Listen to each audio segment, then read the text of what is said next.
Татко мой, Ти, Исусе, в Твоето свято име, да отвориш всички запушени уши духовни, всички запушени и затворени сърца духовни. Нека тази вечер наистина Твоята църква да чува гласът Ти и да разбере това, което Ти си обещал и какво трябва да направим ние. Моля Те се, Святи Дух, да бъдеш тук, на това място, с Твоето помазание и нека в името на Исус да изчистиш всяка една мисъл. Нека да няма мисли на двойнство, на лъжа, на измама, Татко мой. Нека да бъдат точно сега изчистени в името на Исус, за да може това Слово да преминава от тяхните мисли и да влиза в тяхните сърца. Ако сърцата им не са огромни тази вечер за това Слово, аз знам, Святи Дух, че Ти си тази сила, която възкреси Исус от мъртвите, и знам, че Ти можеш да преобърнеш сърцата, да трансформираш сърцата, за да може тези хора да попиват това, което ще даваш Ти тази вечер. Святи Дух, бъди между нас, в нас и върху нас. В името на Исус се помолихме. Амин. Така, може да седнете.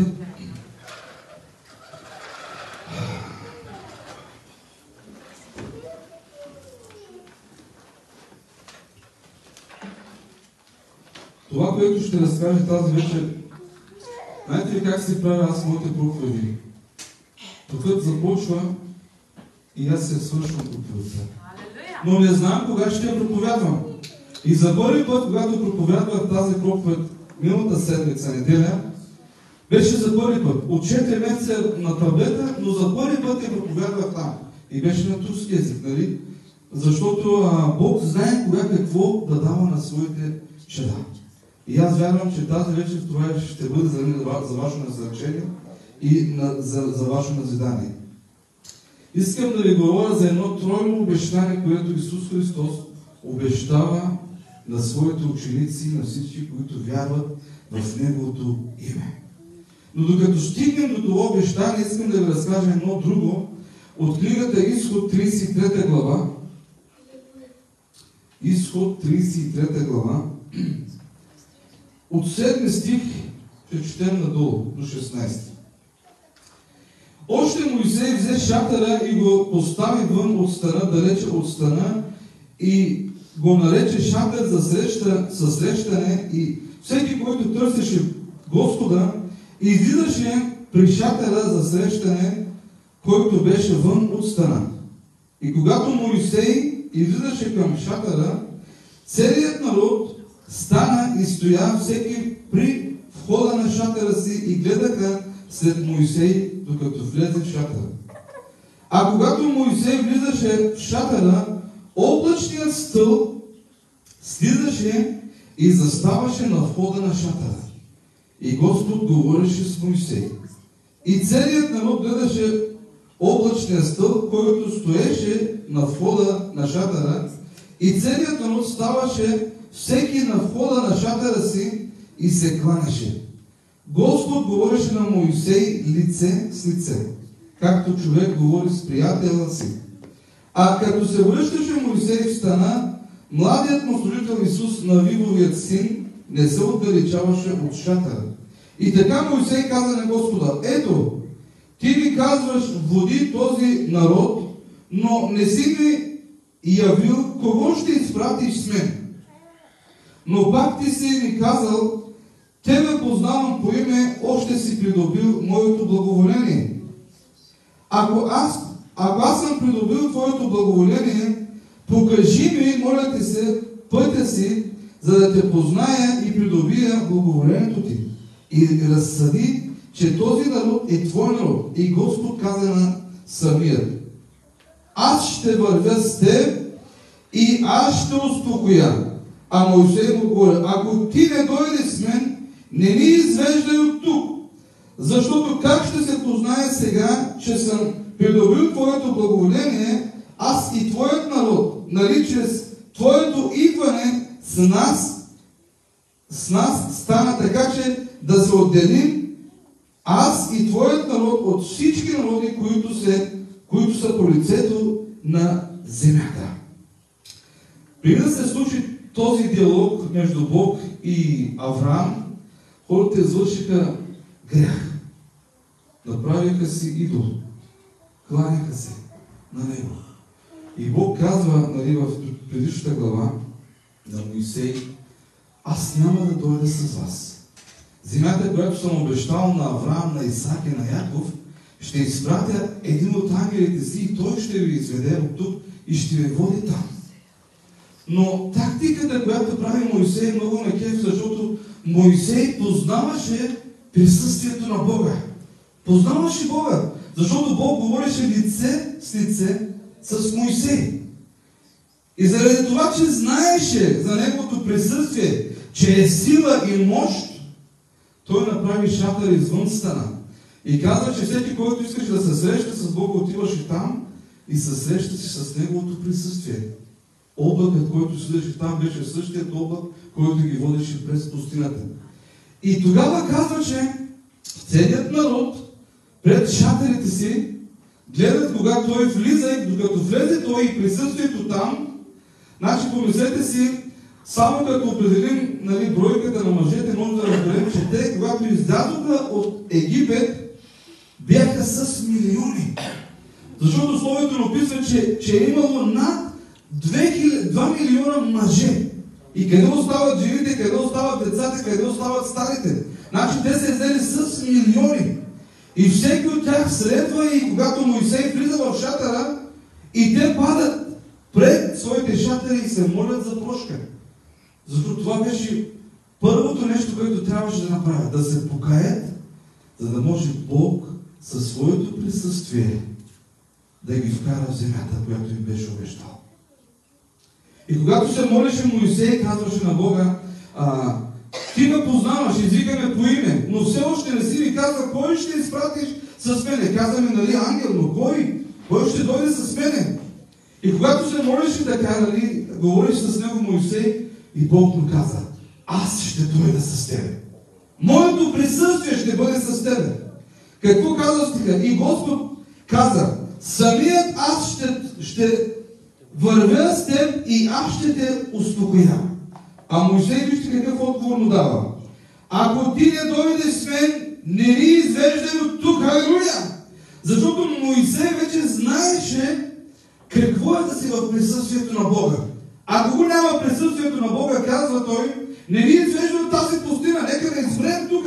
Ако твоето присъствие не е с нас. И после 34 глава 10 стих казва така: а Господ му отговори: ето, аз сключвам завет пред целия твой народ и ще извърша такива чудеса, каквито не са ставали в нито един народ по целия свят. И целият народ, между които си ти, ще види Господнето дело, защото това, което аз ще сторя с вас, е страшно. И виждаме тук, че Бог обещава на тях, че ще бъде с тях. Ще върви с тях. Неговото присъствие ще бъде с тях. И в Исаия 63 глава, ако отидем, Исаия 63 глава, четем от 7 до 14 стих. Да видим как Бог се грижи чрез своето си присъствие за тези хора. Обеща и какво правише. Започваме 7 стих.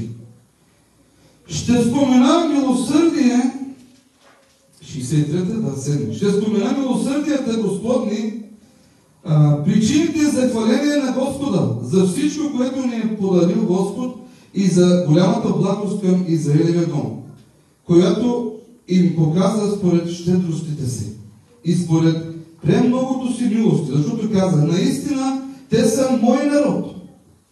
14 стих четем. Халелуя. Наистина те са мой народ, деца, които няма да постъпят невярно. Така им стана Спасител чрез своето присъствие. Във всичките им скърби той скърбеше и ангелът на присъствието му ги избави.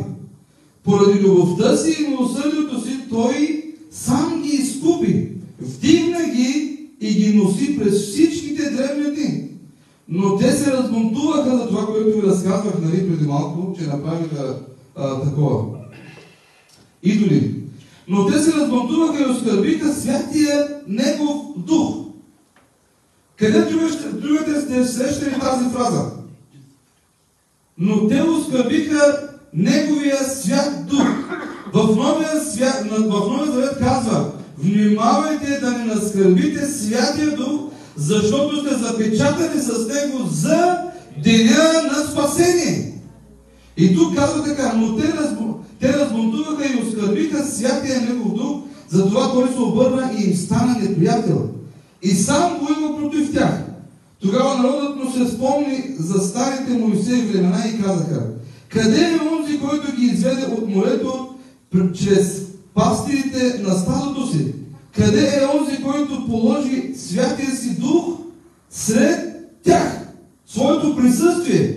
Защото Бог обеща на Моисей и Неговото присъствие беше между тях.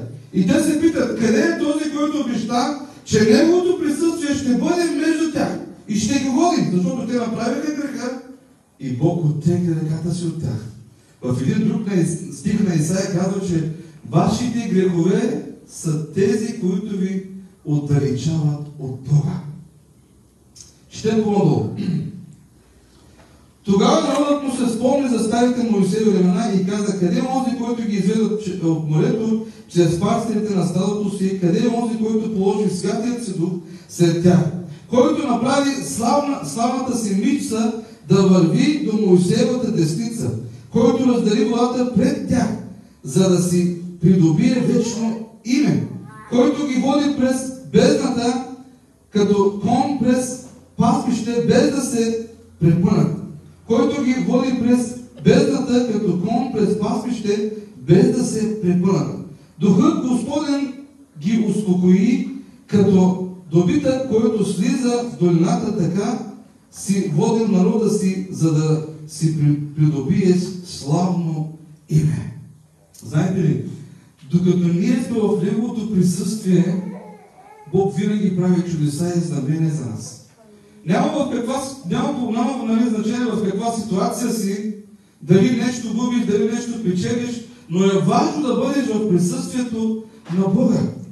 Знаете ли, Господ носеше народа на Израил, Той ги изведе от египетското робство чрез Моисей в пустинята, оттам в хананската земя.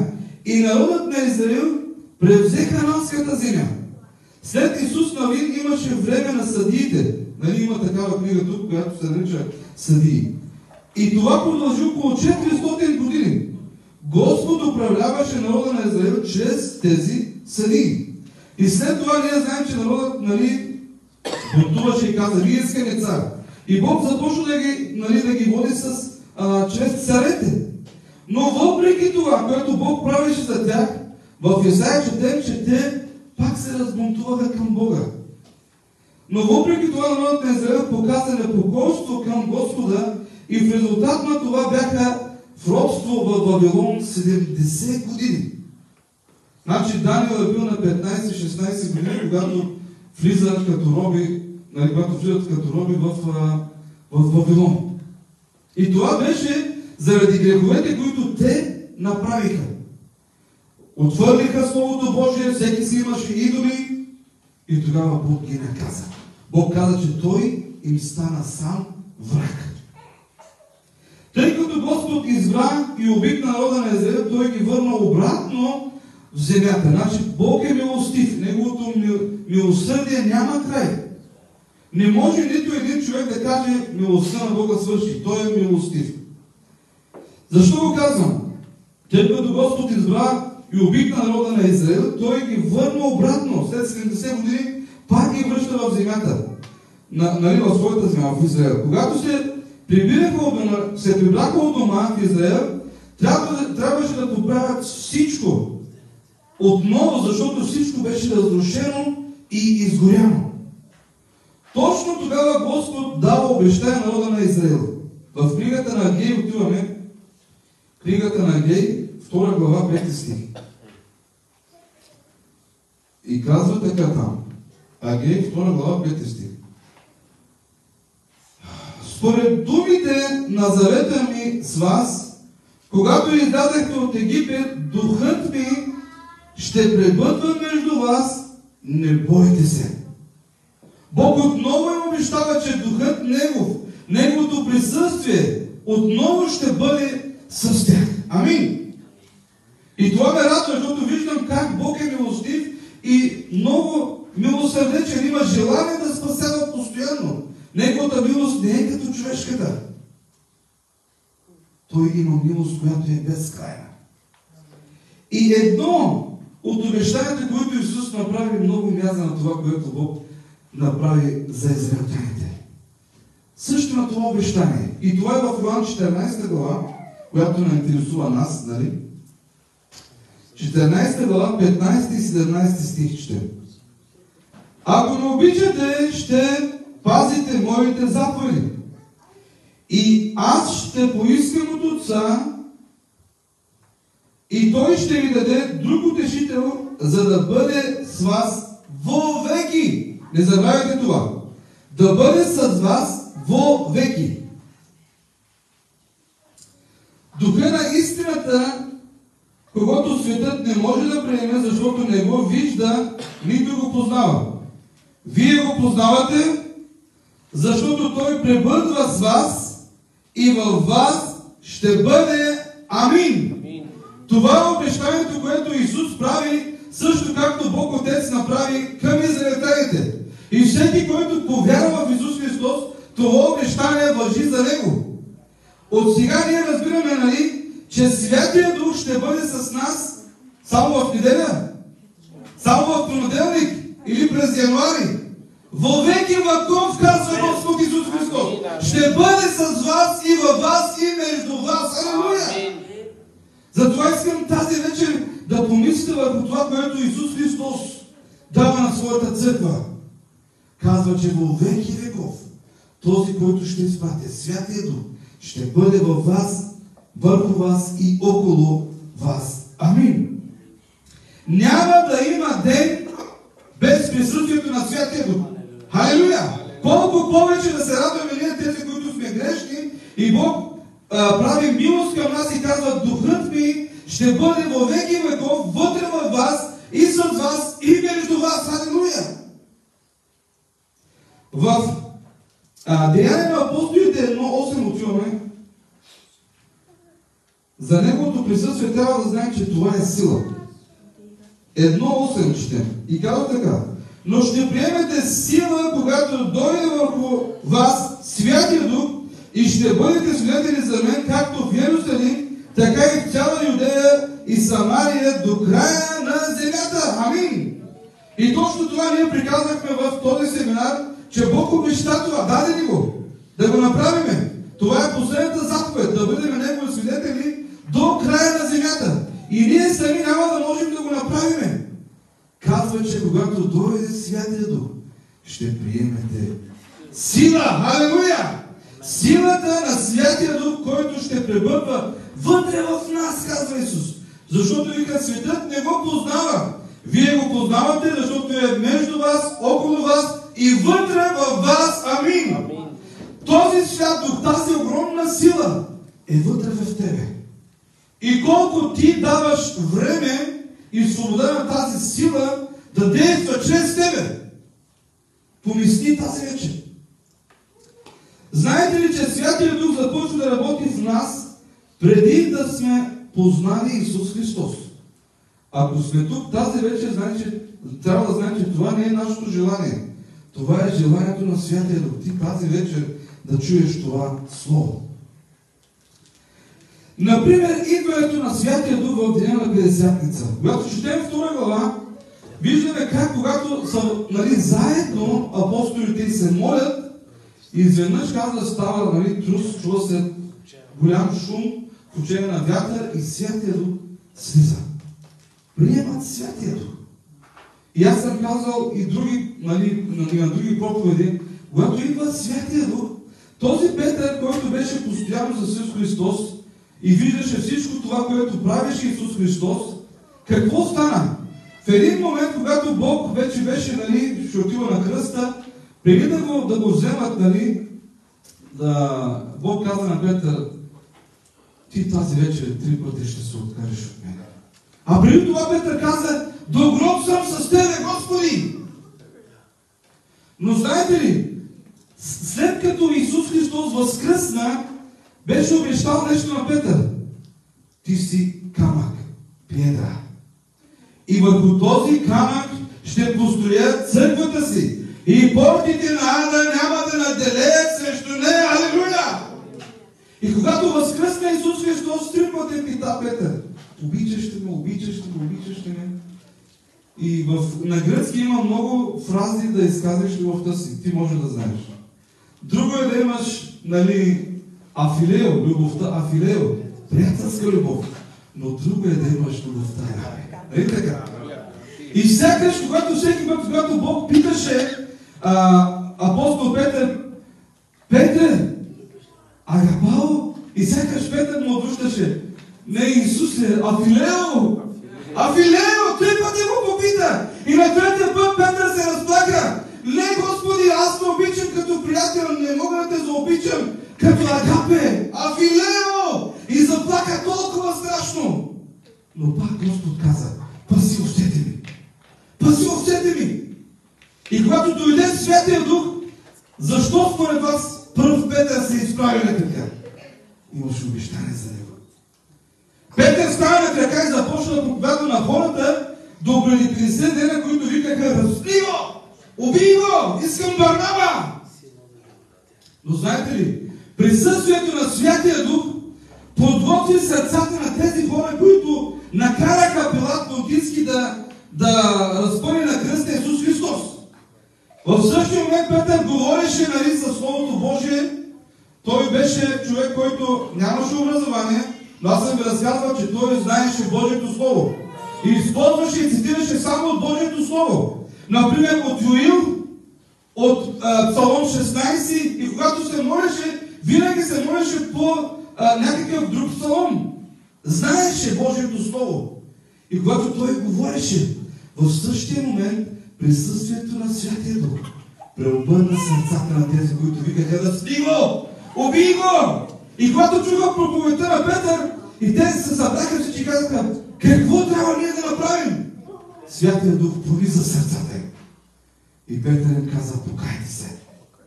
Кръщавайте се в името на Исус Христос и на Бог Отец, на Исус Христос и Святия Дух. И ще приемете дарбите на Святия Дух. Амин. Затова казвам, че все още хората, които са навън, които са в света, трябва да чуват Божието Слово. Божието Слово е огън.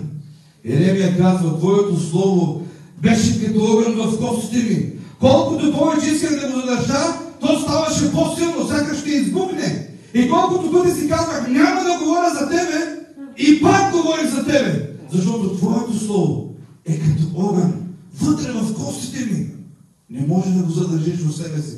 И когато ние приказваме Божието Слово, Святия Дух говори чрез нашите усти. И хората, които се отсреща, ние трябва да се молим за тях. Това присъствие, което е в нас, да подготви тяхните сърца, както стана по времето на Петър, за да може да приемат Божието Слово. Амин. И аз вярвам, че Святия Дух ни е довел тук, защото сега сме тук, чрез Неговото желание. Святия Дух е отдясно на тебе. Обърни се до човека към тебе и кажи: Святия Дух е отдясно на тебе. Амин. Откъде знаем това? Псалом 16:8. Псалом 16:8. Казва така: винаги слагам Господа пред себе си, понеже Той е отдясно ми и аз няма да се поклатя. Присъствието на Бога е до тебе, вътре в тебе и около тебе.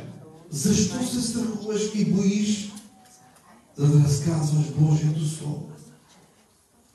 Понякога пропускаме да забележим и почувстваме Святия Дух по време на изпитания и разтърсвания. Но сега обещанието ни казва, което четахме в Йоан, Исус Христос какво каза? Вовеки веков. Значи един ден на всеки един вярващ няма да мине без Святия Дух. Зависи от тебе ти доколко даваш възможност на Святия Дух да те употребява. Дали като Петър, когато ти не знаеш да четеш и да пишеш, ставаш на крака и започваш да цитираш Божието Слово. Не е нужно да знаеш много. Нужно е да даваш място и право на Святия Дух, за да бъдеш използван чрез Него. Ако го няма Святия Дух, няма как тези хора да им се преобърнат сърцата и да желаят покаяние. Амин. Сега, Деяния на апостолите, 17 глава, 28 стих.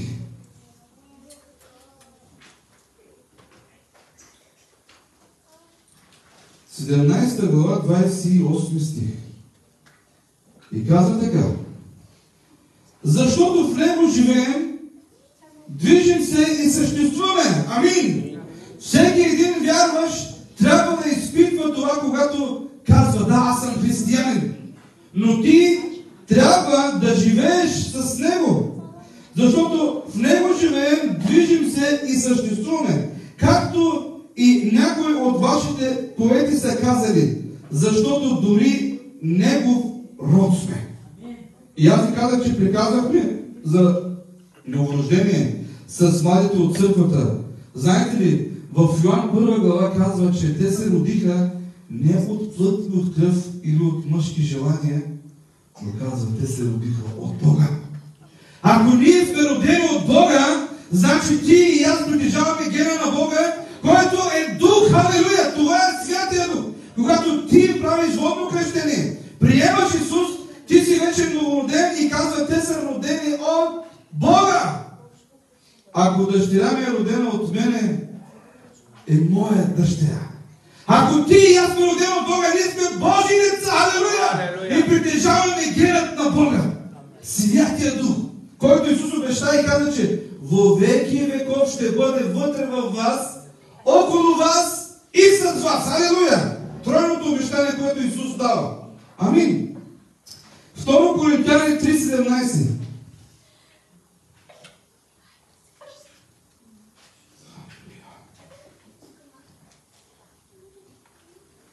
Второ Коринтияни 3:17 казва: а Господ е дух и където е Господният дух, там е свобода. Ти имаш ли свобода в живота си? Ако Господният дух, както е обещано тук, живее вътре в теб, с теб и върху теб, около теб, ти какво може да кажеш тази вечер? А Господ е дух и където е Господният дух, там е свобода. И Бог казва за този дух, че Той е във веки и веков в нас. Вътре в нашите сърца. Святия Дух е навсякъде, но където му се позволява, Той освобождава. Ако до сега все още не си позволил на Святия Дух да направи освобождение в тебе, няма как да го направи. В Исаия 10:27 много пъти сме чели този стих и казва: поради помазанието, хомотът, който е върху вас, ще се струши. Когато ти имаш помазание и присъствие от Святия Дух, всеки един хомот, който е върху тебе, ще дойде време и трябва да бъде разчупено. Алелуя! За това е присъствието на Святия Дух. Во веки веков вътре във вас. Така казва в Йоан 14, 15, 17. И сега четем в Римляни 8 глава. Римляни 8 глава.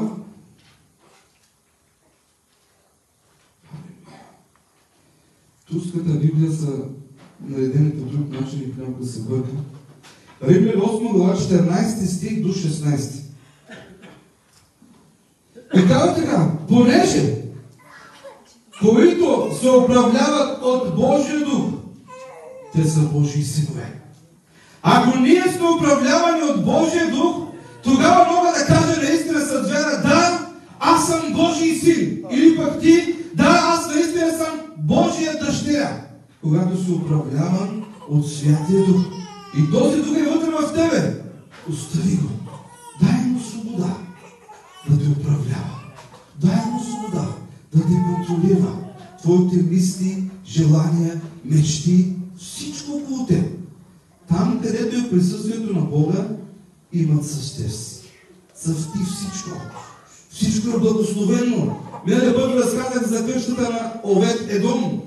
3 месеца там седя, но Бог благослови всичко около него.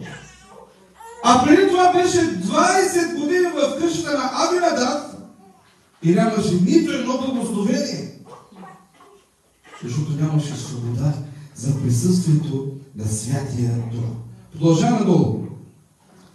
Защото не сте приели дух на робство, та пак да живеете в страх, а сте приели дух на осиновение, чрез който викаме Ава, Отче. Така самият дух свидетелства заедно с нашия дух, че сме Божии чада. Стана въпрос на този семинар. Един ме попита, нали има ли разлика между нас?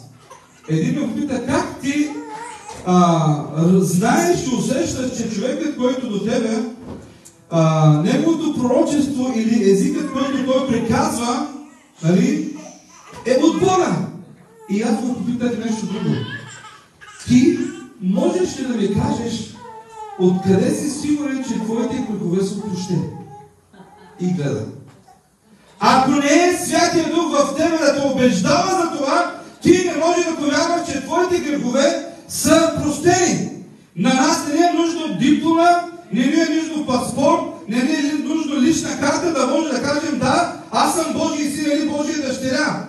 Святия Дух, който е вътре в тебе, те убеждава, че твоите грехове са прощени и ти си Божий син и Божия дъщеря. Амин. Святия Дух свидетелства в теб и мен с нашия дух, че сме Божии деца. Ние сме родени отново, от Бога. И затова не се нуждаем от акт за раждане, нали? Всеки празнува своето рождение, но ние не се нуждаем от акт за раждане, за да кажем, че ние сме новородени. Святия Дух го прави. Той те убеждава. За хората е чудно. Ти как може да кажеш, че твоите грехове са опрощени, пък че ти си новороден? Святия Дух, който във веки веков ще е в тебе, казва Исус. Той те убеждава. Амин. Халелуя. Ние имаме печата на Святия Дух в нас. Той живее вътре в нас. Йоан 14 глава 18 стих чете. Халелуя. Няма да ви оставя сираци, ще дойда при вас. Исус Христос в деня на Петдесятница изпрати Духа си, който е едно от лицата на нашия Бог. Няма да ви оставя сираци. Ще бъда вовеки веков във вашите сърца, казва Бог тази вечер. Защото е обещал, алелуя! Помислете си, когато някой на земята от светските хора умре, какво си мислят неговите близки, роднини? За тях смъртта свършва всичко. Нали? Но ние като християни, Духът ни убеждава да вярваме в това, че има втора смърт. И ние трябва да приемаме, че първата смърт, плътта, ще вкуси от смъртта, но Духът ни ще бъде спасен. Амин. Кой знае, че греховете му, както казах, са простени? Ние не знаем, защото Святия Дух го свидетелства в нас. Йоан 16:13. А когато дойде онзи Духът на истината, ще ви опътва към всяка истина, защото няма да говори от себе си, но каквото чуе, това ще говори и ще ви извести за идващите неща. Това ще го направи Святия Дух вътре в тебе. Знаете ли, че понякога си мислим, че получаваме сила от проповедника, който е пред нас. Но трябва да знаем нещо друго. Когато някой проповядва слово, огън изговаря, както казва Еремия, твоето слово е огън. И когато видяха в планината Синай Божието присъствие, израелтяните казаха, това е огън, който пояжда. Това е огън, който пояжда. И ние, когато слушаме някой, който проповядва пред нас или говори Божието Слово, в същия момент Духът, който Бог е обещал, че ще бъде вътре в нас, и проповедникът, който проповядва, и в него е същия дух, Духът в тебе те се събужда и казва: да, чуваш ли? Това, което Той казва, ти може да го направиш. Ти може да бъдеш това, което Той обяснява, че ти си този, който Бог иска да си. Ти си този, който Бог те е направил. Духът вътре в теб те убеждава да вярваш и да имаш стимул да направиш нещо за Бога. Амин.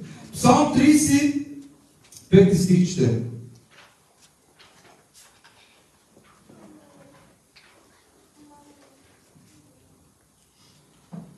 Защото гневът му е само за една минута. Господ се гневи само за една минута. Но през тази една минута не знам колко планети може да унищожи. Гневи се само за една минута. А благоволението му е за цял живот.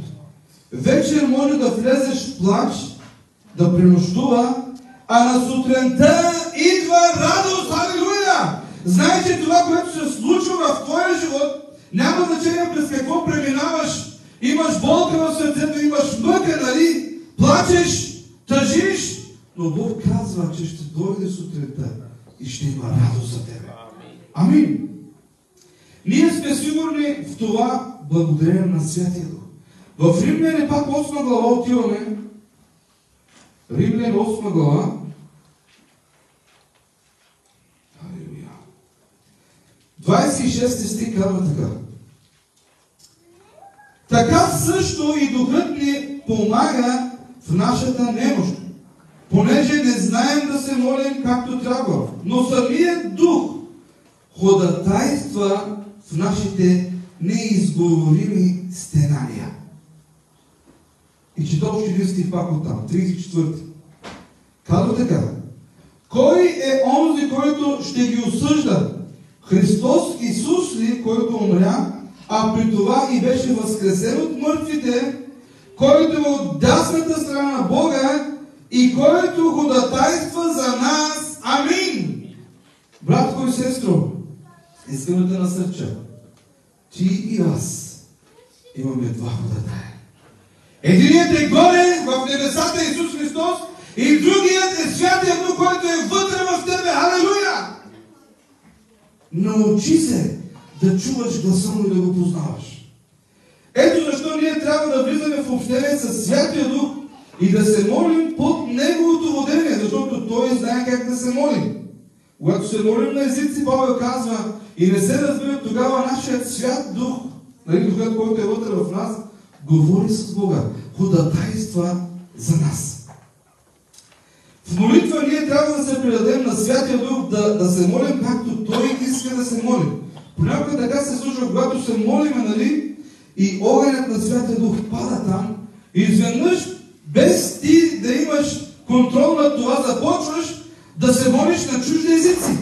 И не можеш да го контролираш. Моисей не можа да го контролира. Присъствието на Святия Дух, огънят на Святия Дух, нито един от хората, от човеците, не може да го контролира. Еремия се опита. Беше малък, когато Бог го извика. Но когато предаваше Божието Слово, хората го унижаваха, плюеха, псуваха и казваше, не искам да говоря Твоето Слово. Но след това каза, но не можах.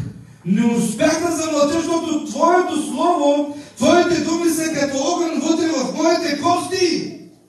Сякаш ще избухне, ще пламне. Амин.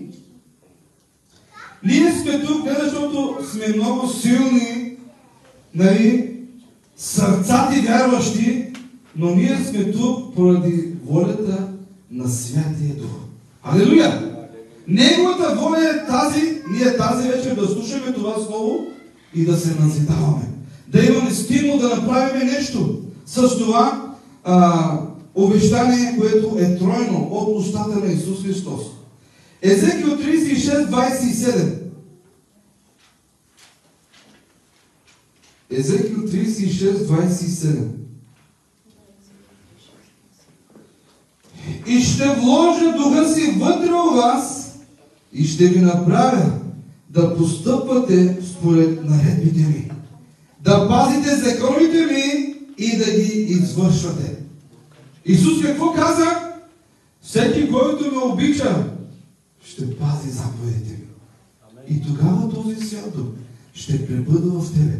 За да може ти, когато си безсилен, отчаян, Духът да те вдигне, както вдигне Езекил, и да те постави на крака и да действа чрез тебе. Алелуя! Това е обещание от Бога. В 1 Йоаново отиваме 2.19. 1 Йоаново 2.19. И казва така: от нас издадоха, но не бяха от нас. Защото ако бяха от нас, щяха да се останат с нас. Но издадоха, за да стане явно, че те всички не са от нас. Много често се питаме защо хората идват веднъж на църква или два пъти и повече не са около нас. Какво четохме в Римляни? Всеки, който е управляван от Духа Господен, е Божий син. Алелуя! И много често хората се отделят от нас, заради това, че те нямат това обещание в сърцата си. Духът Господен все още не живее в неговото сърце, във веки веков. И затова много хора се отделят от нас. Словото какво ни казва? Нали в 19 стих? И каза: от нас издадоха, но не бяха от нас.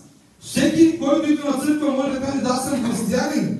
Но ако ти не живее заедно с Святия Дух, ако Святия Дух не е вътре в тебе, ти все още не си този, който Бог очаква да си. Дай възможност на Святия Дух да те използва, независимо по какъв начин. Имаше едни момичета от Украина, младите са малки, може би са на 17, 18, 20 години. Едната пееше на китара, не знае турски, но пее турски песни, турско хваление. А другата, нали, по време на това хваление, което прави, нали, сестрата, тя рисува рисунка, която е дадена от Святия Дух. Беше нещо невероятно. И казах: Господи, значи ние трябва да имаме цел, не само да правим лидери, пастори, нали, да ги обучаваме за това, но трябва да видим това, което е в сърцето на даден човек и как може той да служи на Бога. Може да пее песни, може да прави песни, може да мете, може да чисти. Това, което най-много го влече за Бога, нека да го направи. Да дадем възможността да го прави. Няма значение как. Но Божието Евангелие може да се разпространява и чрез една рисунка. Амин. Халелуя. И сега четем Йоан 3 глава. Йоан 3 глава от 1 до 8. Между фарисеите, каза, имаше един човек на име Никодим, юдейски първенец. Той дойде при Исус през нощта и му каза: Учителю, знам, че ти си учител, дошъл от Бога, защото никой не може да върши тези знамения, които ти вършиш, ако Бог не е с него. Исус му отговори: истина, истина ти казвам, ако не се роди някой отново, не може да види Божието царство. Никодим му каза: как може стар човек да се роди? Може ли втори път да влезе в утробата на майка си и да се роди? Исус отговори: истина, истина ти казвам, ако не се роди някой от вода и дух, не може да влезе в Божието царство. Роденото от плътта е плът, а роденото от духа е дух. Не се чуди, че ти казах, че трябва да се родиш отново. Всеки един християнин трябва да бъде ново роден. И какво трябва да знаем от тази проповед тази вечер? Че Исус Христос даде едно тройно обещание. И първото, което е да знаем, че Святия Дух е с нас во веки веков. Другото е, че Святия Дух е вътре в нас. И третото, Святия Дух е около нас. Алелуя! Това са трите обещания, които Бог обеща за Святия Дух, Исус Христос. Не са мои слова, те са на Бога. Ето защо ние сме укрепени от Святия Дух. Когато ние даваме възможност на Святия Дух, Той работи чрез нас. Защото е изпратен за това. Когато четете на Иван 14 глава и 16 глава, разбираме, че Той е пратен да ни обучава, да ни напътства. Колко пъти дневно ние даваме право на Святия Дух да ни напътства, да струшава нашия хомот, на което казва: аз съм. Алелуя. Ние знаем, че това, което Бог обеща, е сила, която ще пребъдва в нас, около нас и с нас.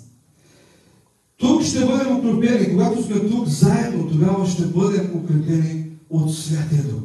Когато апостолите правиха нещо и оставаха без сили, нямаха желание да правят нещо, винаги като нас така се събираха и се молеха, крещейки, викайки към Бога. Петър, когато направи първото знамение, наказаха ги, биха ги. Първа проповед 3000 души, но на втората 5000 души. И бяха се отчаяли по едно време. Но когато се помолиха, казва, мястото се изпълни със Святия Дух и всичко се разтърси. И на сутринта отново започнаха да проповядват Божието Слово. И започнаха да се чуват техните знамения и чудеса по целия окръг, по цялата околност. За това, че Духът ги използваше.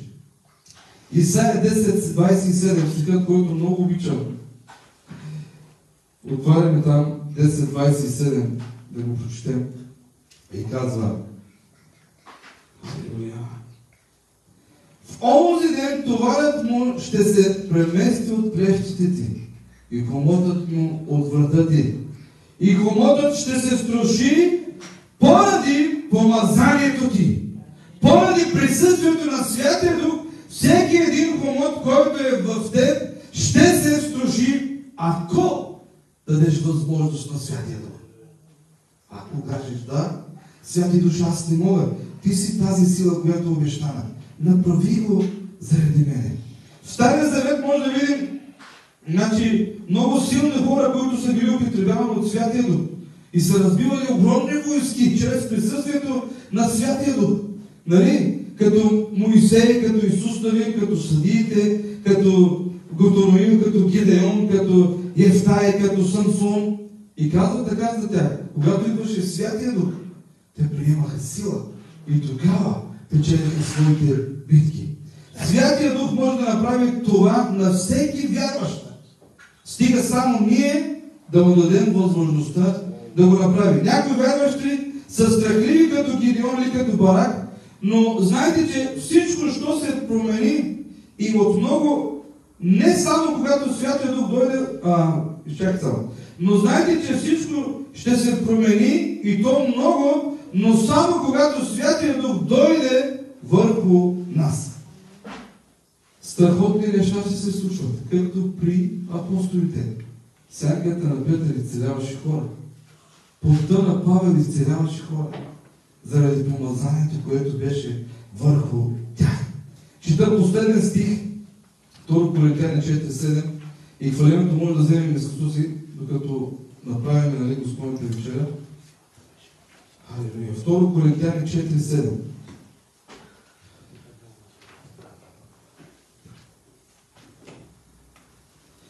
А ние имаме това съкровище в пръстни съдове, за да се види, че превъзходната сила е от Бога, а не от нас. Знаете ли, в Израел все още има от тези лампи, които са с пресен зехтин. И тези лампи са направени от пръст. Много крехки. Пада и се чупи. Но това, което е вътре в тях, това олио, което е вътре в тях, гори. И ние сме също като тези лампи. Крехки сме. Направени сме от пръст.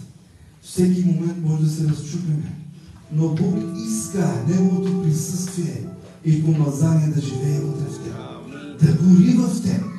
Затова нека тази вечер Бог да ви благослови с това, което каза. И нека всеки от вас да си помисли, дали аз наистина искам да бъда използван от Бога. И ако искам, какво аз предоставям на Святия Дух, за да може да ме използвам.